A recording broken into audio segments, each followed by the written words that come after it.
o sistema de justiça, que é um sistema no qual a gente tanto acredita, né? Ele também é seletivo, ele também é punitivista, né? E ele também é racista, porque a estrutura do capitalismo precisa, né, da desigualdade para manter os ricos cada vez mais ricos e pobres cada vez mais pobres. E a gente sabe, quando estamos falando de pessoas ricas e pessoas pobres, que elas têm classe, mas também têm raça.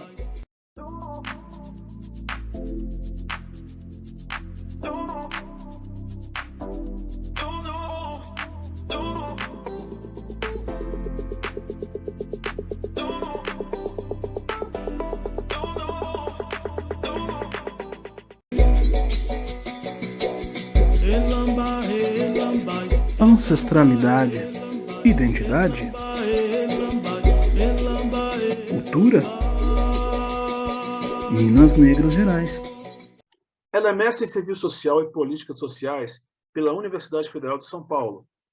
É especialista em Serviço Social no Sócio Jurídico, Gestão e Planejamento da Política de Assistência Social e em Administração de Projetos Sociais.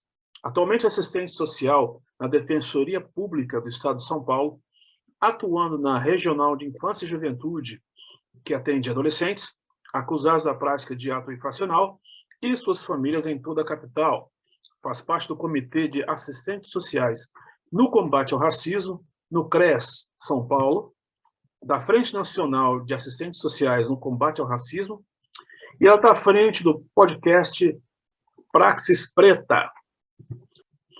Hoje, no Minas Negras Gerais, eu entrevisto Daniela Augusto. Qual é, Daniela? Salve, meu povo. Obrigado pela presença. Muito importante. Vamos lá. Segundo Bruna Bonalume e Adriana Giacchetto, os últimos anos foram marcados por retrocessos nos direitos sociais, avanço do conservadorismo, valorização de discursos e práticas que demarcam o cunho coercitivo e opressor do modo como o Estado responde à intensificação das expressões da questão social. Além disso, estamos imersos em uma crise política, econômica e ética sem precedentes, que parece colocar em xeque até mesmo o processo democrático brasileiro. Em meio a esse tiroteio, a juventude negra e periférica ainda vem sendo massacrada tanto nas ruas, assim como quando ela está encarcerada. Não é?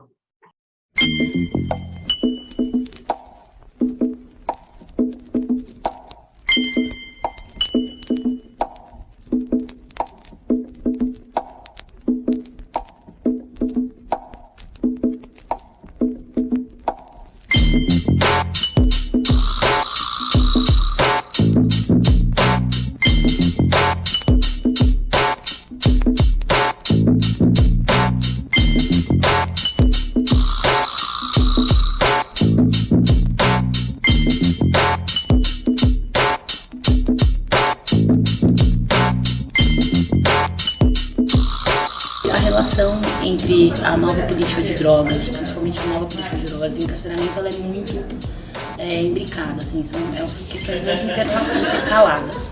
E por que eu acho isso? Porque a gente tem, a partir de 2001, a aprovação de uma lei, né, que estabelece, institui uma fiscalização de entorpecentes, né? Isso já tem um leve aumento da população carcerária, mas após a aprovação da lei de drogas de 2006, esse processo se acentua. Por quê? Porque a gente tem um elemento fundamental que desequilibra essa balança que já estava desequilibrada, mas que aprofunda esse desequilíbrio, que é a instituição de que é o policial e o delegado que fazem a diferenciação de quem é usuário e de quem é traficante, né, no momento do flagrante. Então, para isso também veio a lei de drogas. Veio para aumentar a população carcerária, porque teve uma explosão demográfica da população carcerária nos últimos 14 anos, mas principalmente de 2006 para cá, foi quando a lei foi promulgada, e veio também para aumentar o número, né, de mortes, a letalidade juvenil no Brasil. Tudo isso está muito relacionado com essa lei de drogas, com a atuação da instituição do Poder Judiciário, que faz parte a polícia, faz parte o Ministério Público, a Defensoria Pública e a magistratura, né, o Poder Judiciário, os juízes. E aí eu vou te perguntar o seguinte, qual seria o primeiro passo para a gente mudar esse lastimável quadro social? É difícil. Eu acho que, seguindo aí, né, o projeto ético-político da profissão que eu escolhi, né, para a minha vida, a gente não entende que nessa sociabilidade capitalista seja possível justiça social, né, e combate a desigualdades, porque a estrutura do capitalismo precisa, né, da desigualdade para manter os ricos cada vez mais ricos e pobres cada vez mais pobres. E a gente sabe, quando estamos falando de pessoas ricas e pessoas pobres, que elas têm classe, mas também têm raça, né? E, majoritariamente, é a população negra que está na classe social da pobreza, né? E, portanto, é quem sustenta as bases do capitalismo. As grandes fortunas do mundo saíram ilesas da pandemia e até mais fortes. É o que revela o relatório anual sobre desigualdades da ONG Oxfam. No relatório anual sobre desigualdades, a ONG disse que em apenas 9 meses, as 1.000 maiores fortunas do mundo já haviam recuperado as perdas econômicas causadas pela pandemia. Ao mesmo tempo, os mais pobres precisariam de mais 10 anos para se recuperar dos impactos econômicos da crise. A ONG também cita o Brasil como exemplo, onde negros têm 40% mais chances de morrer de Covid-19 do que os brancos. O relatório anual da Oxfam foi publicado por ocasião do início do Fórum Econômico Mundial, que acontece virtualmente neste ano e não em Davos, na Suíça, como de costume. Em escala global, bilionários viram as fortunas aumentarem o volume total de 3,9 trilhões de dólares entre 18 de março e 31 de dezembro. A ONG se baseia principalmente em dados da Forbes e do banco Credit Suisse. Diante do aumento das desigualdades, a Oxfam apoia as propostas dos economistas Thomas Piketty e Gabriel Zucman em favor de um aumento de impostos para os mais ricos. Então, nessa sociabilidade, é muito difícil a gente conseguir reverter. Mas, né, para a gente não ser fatalista, dentro dessa sociabilidade, nós temos aí, né, a democracia como principal bandeira, e dentro dela as políticas sociais, né, especialmente as políticas de ação afirmativas, as políticas de assistência social, saúde, educação, que são bases aí para a gente enfrentar o que está posto dentro dessa sociabilidade, né? Então, o investimento, em especial na infância e juventude pobre, preta, periférica, é fundamental, né? Então, quando a gente está lá na ponta do nosso trabalho, do atendimento, na área, né, do serviço social, a gente identifica exatamente isso, né? A ausência estatal, né? Muito se fala em estado mínimo, estado já é mínimo, né? E o maior discurso é que ele seja mínimo nos direitos sociais, mas ele não é mínimo quando a gente passa, né, todo o nosso capital financeiro para os capitalistas, né? Para quem são os donos do meio de produção. Então, é estado mínimo para quem? Né? Estado mínimo é sempre para a população que mais necessita desse Estado pela qual, né, nós pagamos nossos impostos, nós defendemos, né, o Estado democrático de direito. Então, eu não vejo, dentro dessa sociabilidade, alguma possibilidade, mas nós temos aí, né, o que é possível a curto prazo, digamos assim, né, que é o enfrentamento através das políticas sociais, né, não focalizadas, mas que garantam o mínimo social de sobrevivência da população. Acho que é um pouco isso. Perfeito. Você atua na Frente Nacional, né, de Assistentes Sociais no combate ao racismo. Eu gostaria que você falasse um pouco sobre esse projeto e sobre os desafios e avanços conquistados até o presente momento. Certo. Bom, a frente, ela é consequência, né, de uma campanha do Conjunto Cefes-Cres, de assistentes sociais no combate ao racismo.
Essa campanha, ela criou em alguns CRES em todo o Brasil, né? O CRES é o Conselho Regional de Serviço Social, e aí foram criados comitês de assistentes sociais no combate ao racismo, e a Frente Nacional, ela é fruto desse processo, né? O serviço social incorpora aí a necessidade de trazer o debate étnico-racial para o interior da profissão, não somente na formação, mas também na praxis, né? Na atuação cotidiana.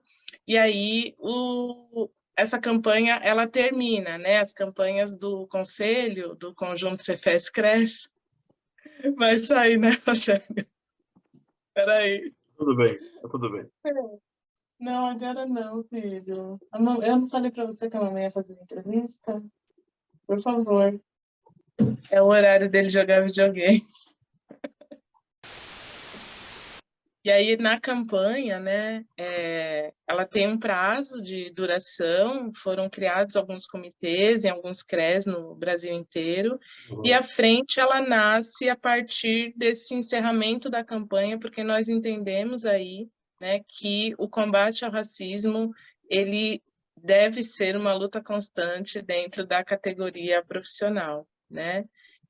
E aí, a frente, ela se instala a partir dessa mobilização, principalmente de assistentes sociais negros e negras, né, de todo o Brasil, que se identificam com a luta e que entendem que a gente precisava dar continuidade a ela. A frente nasceu durante a pandemia, né, então ainda não tivemos a oportunidade de fazer um grande encontro presencial, mas temos aí agregado um acúmulo com profissionais fundamentais aí para o debate, né, intelectuais negras do serviço social, que vem contribuindo não só na área acadêmica, né, mas também nos movimentos sociais, nas frentes de atuação da nossa profissão, né, e como a gente diz comumente na categoria, enegrecendo a nossa profissão, né.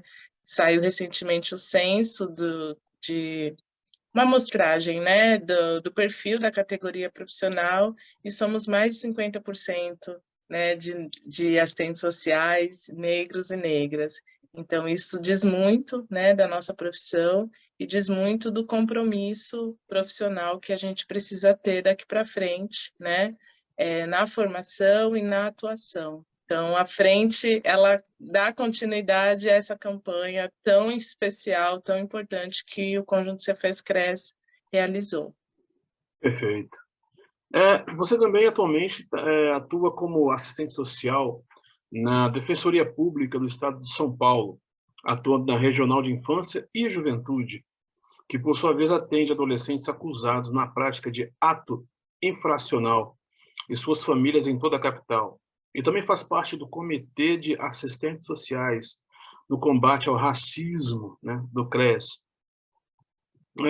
Qual é a importância do enfrentamento ao racismo na formação e atuação de assistentes sociais no Brasil de hoje? Muito bem. A gente vem pautando isso, né? A nossa Associação Brasileira de Ensino e Pesquisa em Serviço Social tem essa diretriz, né? Já dá as diretrizes para a nossa formação profissional. Por muitos anos, a nossa profissão foi pautada no debate de classe, né? Nossa formação marxista, né?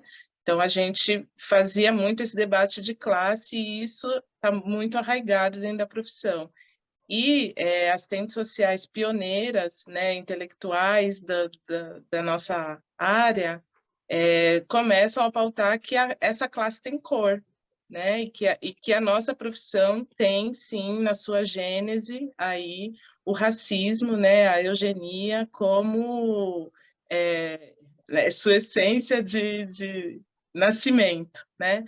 E que a gente, na nossa prática profissional, precisa tomar muito cuidado para não reproduzir, porque se a classe social tem raça, né, tem cor, tem gênero, e a gente reproduz essa ideologia eugenista, essa ideologia capitalista, né, de manter desigualdades sociais e não olhar as peculiaridades, as particularidades, né, da população que a gente atende, a gente está, sim, reproduzindo o racismo, né? Então, essas assistentes sociais pioneiras começaram a trazer esse debate para o interior da profissão, e a partir disso, né, a gente vai entendendo que se você desconsidera essas manifestações da questão social no seu cotidiano de trabalho, se você desconsidera que a classe social é composta, né, por pessoas majoritariamente negras, a classe social baixa é composta, né, por majoritariamente pessoas negras, muitas mulheres, né, e na sua atuação profissional, você não leva em consideração particularidades, né, que a gente fala a interseccionalidade, quais são os atravessamentos que essa população tem no seu cotidiano, né, na sua reprodução da vida social, você está reproduzindo o racismo, você está reproduzindo desigualdade, porque você não leva em conta essas especificidades. Então, é fundamental, né, para a categoria profissional que a gente tenha a nitidez de outras narrativas, né? E aí a gente, na podcast, por exemplo, a gente traz sempre esse diálogo, pensando em outras narrativas da nossa formação sócio-histórica do país, né? Eu Nem ia sempre a mesmo, história... eu ia mesmo te perguntar sobre a Praxis Preta, né? Qual que é a história desse podcast e há quanto tempo vocês vêm desenvolvendo o trabalho? Então, a gente começou pensando justamente nisso, assim, nós precisamos trazer outras referências, né, teóricos, metodológicas para a nossa profissão. Nós temos aí historicamente, um apagamento desses intelectuais negros e negras que tanto contribuíram para a formação sócio-histórica do nosso país, né, para o entendimento dessa formação. E esses intelectuais, eles não são parte do referencial teórico da nossa profissão. E são narrativas extremamente importantes que vão ajudar a formação do profissional de serviço social. Então, a gente pensando, né, nessa possibilidade de publicizar também, né, contribuir, eu acho, para essa publicização e combater o epistemicídio, né, dos quais Lélia Gonzalez, Clóvis Moura, Beatriz Nascimento, agora a gente está com o episódio lindo da Luísa Bairros, que são Abdias do Nascimento, né, que são históricos, em desvelar aí a verdadeira história do Brasil, digamos assim, né? Diferente daquela imposta pela educação formal, né? E bancária que a gente recebeu aí ao longo da formação do Brasil, né? E aí, uma amiga, né, que a gente acho que fortalecer os laços a partir da inserção na pós-graduação, no mestrado. A Priscila Lira traz essa proposta para mim, para uma outra amiga, a Ayla Santos, e aí a gente banca isso, né, também na pandemia, e aí pensamos, vamos começar a falar, né, vamos começar a Começaram na trazer essas pandemia. matérias. Na pandemia também, Ah, né, legal. A gente também Covid, começou na pandemia. não é? Tanta coisa boa começou na Não é? pandemia. Muita coisa boa. E a gente tem tocado à medida do possível, né? As meninas estão no doutorado, estão ralando bastante, correndo atrás, né, das produções. E Uhum. aí, quando é possível, a gente também entrevista assistentes sociais pioneiras, né, nesse debate dentro da nossa profissão. Então, aquelas que nos antecederam, né, as mais velhas, as quais a gente reverencia, a gente faz uma femenagem a cada episódio e faz uma entrevista com elas. É um projeto muito bonito, muito bacana, eu tenho muito orgulho de fazer parte. Que maravilha. Gostaria já de propor aqui uma parceria entre o MNG e a Praxis. Pode ser Opa! legal, hein? Ó, maravilha. Sim. Muito bem.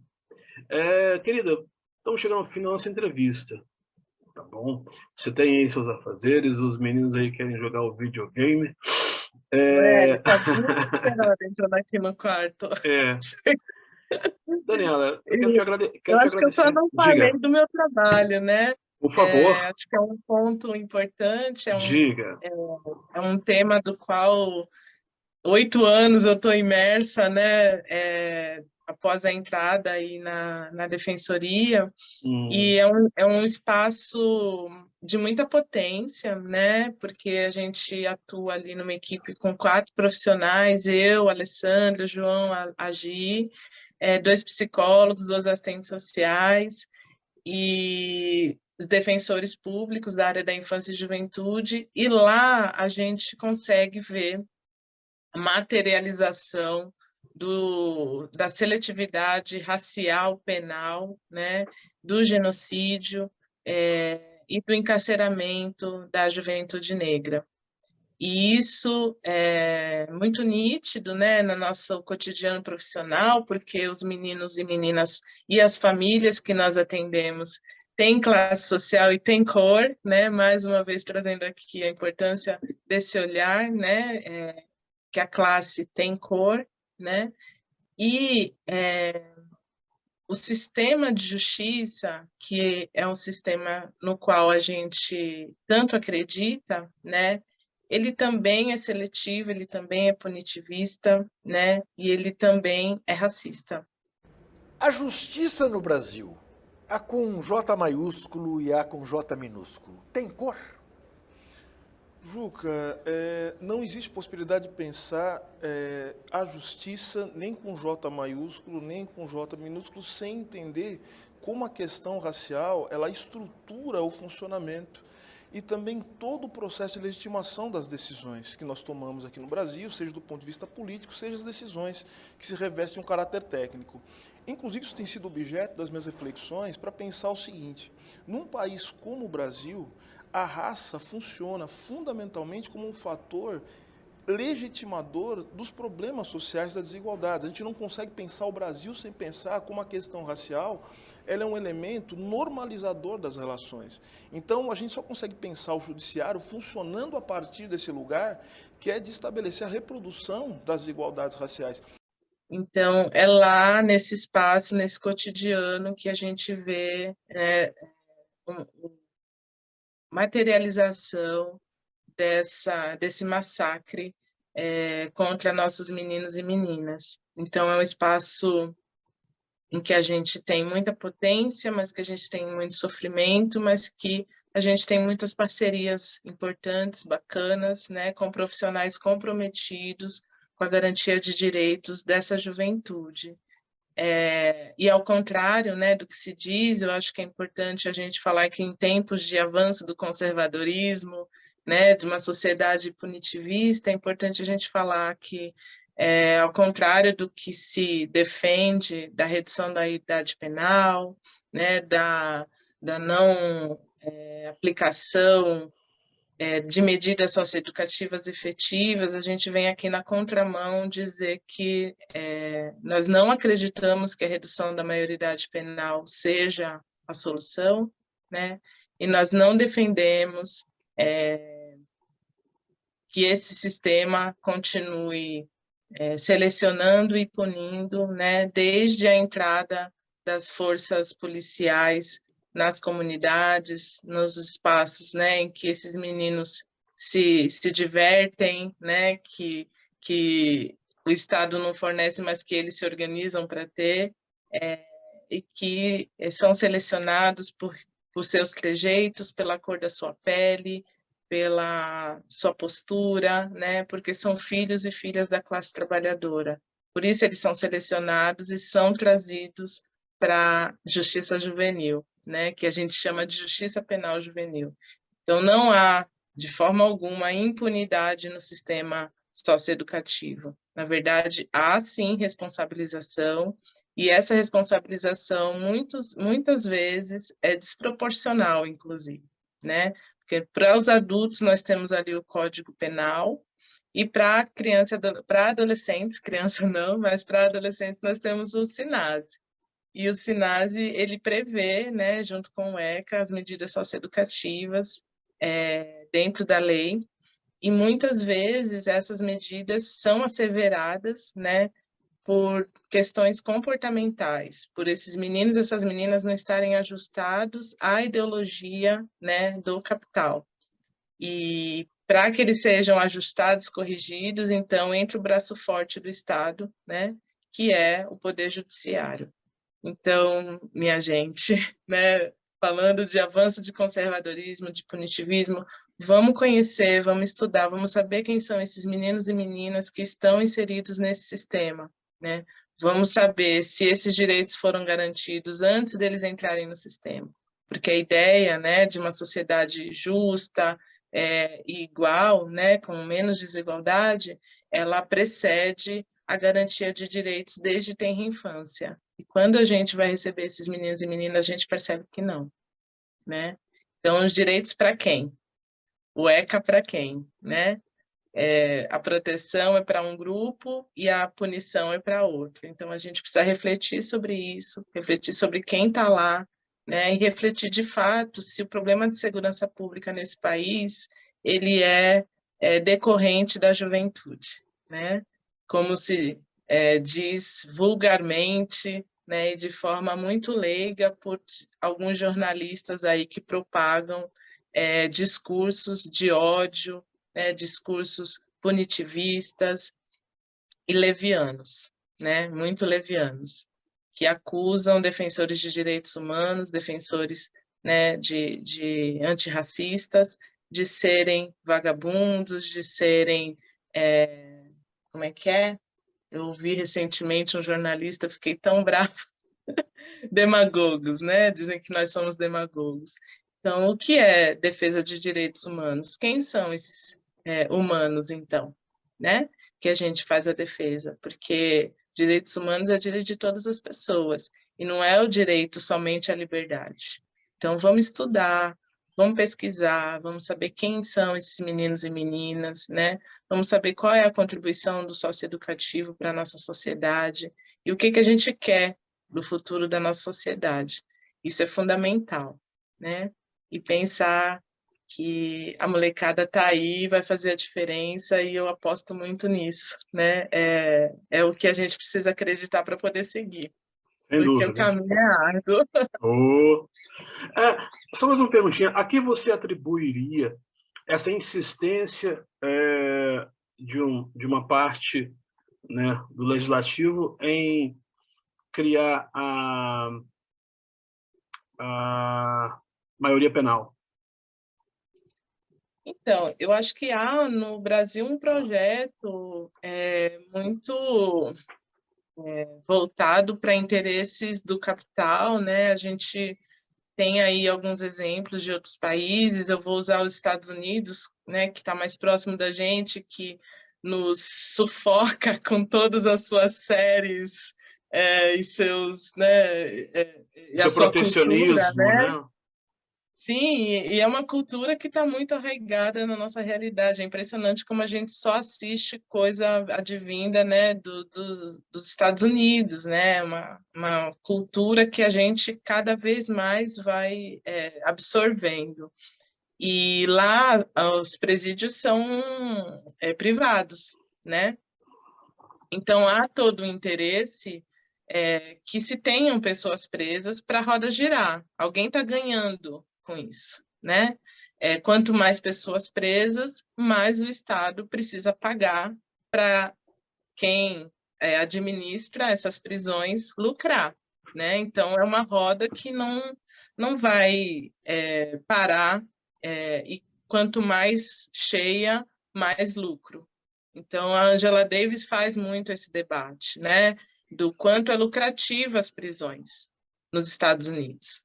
Para a ativista política, professora e escritora Angela Davis, apesar dos importantes ganhos dos movimentos sociais antirracistas durante os últimos 50, 60 anos, o racismo se esconde dentro das estruturas institucionais e seu refúgio mais certo é o sistema prisional. Angela se considera uma abolicionista penal. I identify as a prison abolitionist, and those of us who are a part of what we call the 21st century abolition movement want to see the issues that prisons attempt to address but cannot.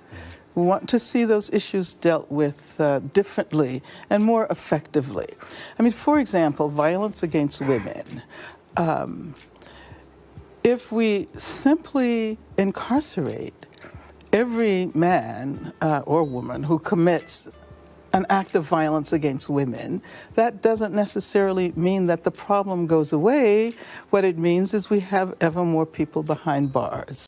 E aí, pensando na realidade brasileira, o quanto não é um projeto, né, ideológico, um projeto de governo, para que a gente encarcere, porque encarcerar também dá lucro, né, e constrói aí um projeto, né, de sempre os mesmos lucrarem com isso. Além do controle, né, além da punição de corpos negros, que são a maioria. Então, a gente tem aí perpassado, né, a política de drogas, que é uma grande incentivadora aí do encarceramento dessa juventude negra, né, a maioria hoje no sistema carcerário brasileiro. Então, eu acho que tudo é um projeto. Quem lucra com essa política de drogas, quem lucra com o aprisionamento dessas pessoas, quem lucra, na verdade, com o tráfico, né? Então, eu acho que é um debate muito difícil da gente resumir, né, em poucas palavras. Eu acho que é um ainda debate assim necessário, né? Sim, é um debate que perpassa como o nosso sistema está construído, né? O nosso sistema está construído para penalizar alguns, para ser exemplo para outros. Sim. E a população negra foi a escolhida, né? A população racializada foi a escolhida para ser selecionada, punida, corrigida, para atender os interesses burguês, né? A sociabilidade burguesa. É para isso que o sistema carcerário funciona e é para isso que precisa reduzir a idade penal, porque a gente precisa encarcerar os meninos mais cedo, né? E aí moldar esses corpos, né? Punir esses corpos para que sejam obedientes a essa sociabilidade, a essa sociedade que não está nem um pouco ressocializada ou que está preparada para a diversidade, né? Então, a quem tudo isso está servindo? Será que encarcerar garante a segurança? Né? A gente tem aí o Brasil, o quarto país, salvo engano, em encarceramento, e isso não tem refletido na sensação de segurança da população. Então, é essa a solução que a gente tem? Né? Acho que tudo precisa ser refletido, né? Qual é o tipo de segurança pública que a gente deseja, que a gente almeja para a nossa sociedade, né? E se a política de encarceramento, de fato, ela é efetiva para o fim que ela, né, se destina na atualidade. Acho que é isso. Tem muita gente que faz esse debate com muito mais qualidade do que eu, enfim. Mas a gente está lá na ponta, né? Vendo como que a juventude é selecionada e ela entra nesse sistema. E aí eu pergunto, né? Será que a gente, de fato, tem um compromisso em ressignificar a vida desses meninos e meninas para que eles possam ter outras oportunidades? É para isso que o sistema socioeducativo se presta. E é isso que a gente tem feito na prática, né, quando a gente executa a política. E qual é, né, a estatística que a gente tem de que esses meninos que saem do socioeducativo não entram no sistema carcerário? Qual é a oportunidade que foi ofertada para que não passasse de um sistema para outro? Então, é muita coisa. É muita coisa. Verdade. Né? Eu acho que a redução atende a esse interesse, interesse do capital, interesse de quem vai lucrar com isso, né? Não é que a elite não tem interesse na educação do povo preto, a elite tem interesse na ignorância do povo preto. Age nesse sentido. Não é que ela não liga, ela liga, e muito. Uhum. Tem como elemento vital para a manutenção dos seus privilégios a manutenção da ignorância, da desinformação, da alienação, da subalternidade. E age nesse sentido. Sim.